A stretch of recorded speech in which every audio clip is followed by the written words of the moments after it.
ন্যূনতম ওই জীবনটা লিড করতে পারলাম যে আমি একটা ইনসাফের হাসি নিয়ে আমি আমার আল্লাহর কাছে পৌঁছতে চাই। হায়াত মৌতের মালিক আল্লাহ, ন্যূনতম সিকিউরিটি নিয়ে চলাও হলো সুন্নাহ।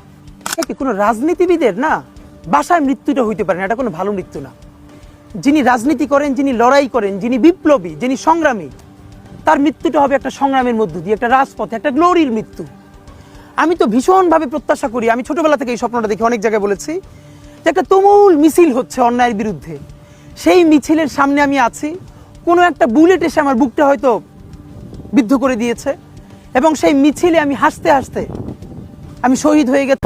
ন্যূনতম ওই জীবনটা লিড করতে পারলাম যে আমি একটা ইনসাফের হাসি নিয়ে আমি আমার আল্লাহর কাছে পৌঁছতে চাই। হায়াত মৌতের মালিক আল্লাহ, ন্যূনতম সিকিউরিটি নিয়ে চলাও হলো সুন্নাহ। কি কোনো রাজনীতিবিদের না বাসায় মৃত্যুটা হইতে পারে না, এটা কোনো ভালো মৃত্যু না। যিনি রাজনীতি করেন, যিনি লড়াই করেন, যিনি বিপ্লবী, যিনি সংগ্রামী, তার মৃত্যুটা হবে একটা সংগ্রামের মধ্য দিয়ে, একটা রাজপথে, একটা গ্লোরির মৃত্যু। আমি তো ভীষণভাবে প্রত্যাশা করি, আমি ছোটবেলা থেকে এই স্বপ্নটা দেখি, অনেক জায়গায় বলেছি, যে একটা তুমুল মিছিল হচ্ছে অন্যায়ের বিরুদ্ধে।